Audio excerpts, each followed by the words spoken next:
Okay, here we are at the house that I've lived in for going on 5 years. Moved up here in December of 2000 something, I don't remember. Anyway, I'm getting ready to move out now because filing bankruptcy, and I'm going to end up letting them foreclose on the house. So this will probably be one of the last times I'm in here. We'll just go ahead and take a little walk around. This is the living room. This was all the stuff that I was having for my yard sale, which I can't do anything with now. I'm just too tired of dragging it all in and out every day. I don't want to bother anymore. And this was my room. That futon I bought when I lived in Evansville. I'm not keeping that. Here's the closet that I built.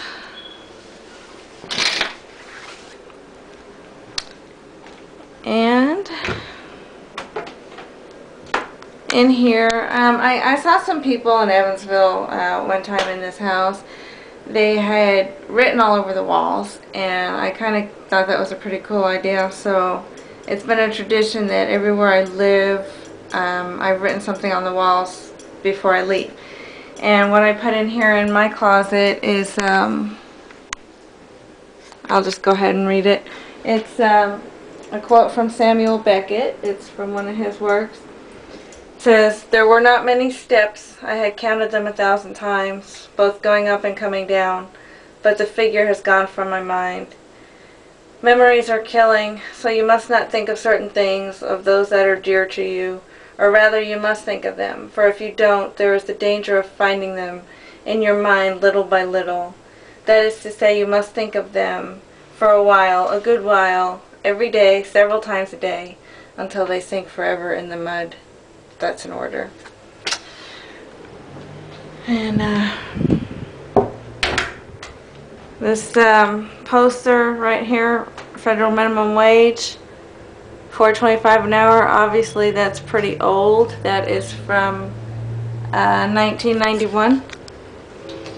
And that came from Camp Green Acres in New York. I'm just gonna leave that there. Here was the train.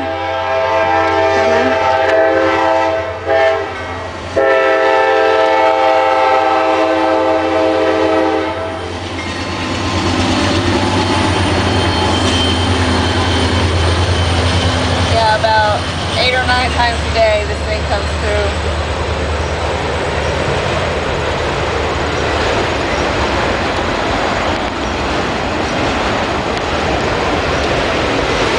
Actually, I kind of miss the train. I really kind of got used to it. I like it. I can't sleep without it.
It back inside.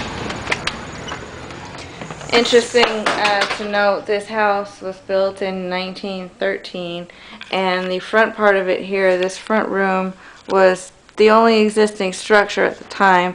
You can tell by the thickness of these walls right here. This actually was at one time an outside wall. The extension was built, I was told, the kitchen part in the 1950s, and then I was told that an additional extension, which we'll get to later, was put on in the 1970s. I never fully investigated that, but the front part of the house, being as old as it is, when the train goes by or when the coal mine blasts, it really moves. And as a result, I never really noticed it living here, but as people would come through with the realtor, they would notice the slanting floors, which I kind of see now that it's been pointed out to me, but I think it gives the house character. The floors don't creak that much, and I kind of really like them. Anyway, moving on to the next part of our house here, we have the kitchen, which is empty now. I'm not really sure that this place ever really felt like a home to me, because I never used this room. You know, I never cooked, but I remember the first time we came in here, I remember standing here with Michael, and he leaned up against a chair or something, and he said, you know, I really like this place. You know, and if you would have come in here, it would have felt very warm and very comfortable, but to me it always felt very cold and empty. I was doing more on the surface, you know, superficially, hanging pictures on the wall, trying to make it seem like a home, but there was something missing always. Here's the laundry room, which looks really huge now without anything in it. Water heater and the furnace, and this is the backyard here. I took Sierra's little bell off. She had her little bell right here that she would ring when she wanted to go outside, and Sierra's not here right now. She's down at Tim's because I just can't keep her here right now. This was a little sign that I took off a store. They had it on there by accident. It was a grocery store, not a liquor store. And I took the sign, I put it on my front door for a while because Michael was having all kinds of people come in here, so I did it as a joke. And here's the backyard. I'd like to bring Sierra down here one more time and let her go through and kind of run around free in the backyard a few more times. Chase her little ball. That's her favorite thing in the world. There's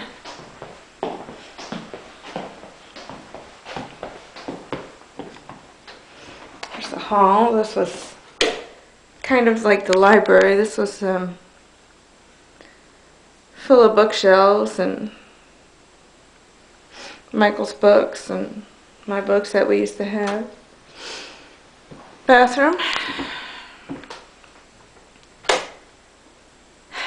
Never had a shower, so I had rigged this thing up here, and never bothered me, but it's kind of worked against me selling the house. It's been one thing that's made it difficult to sell because nobody really wants a house without a shower, you know.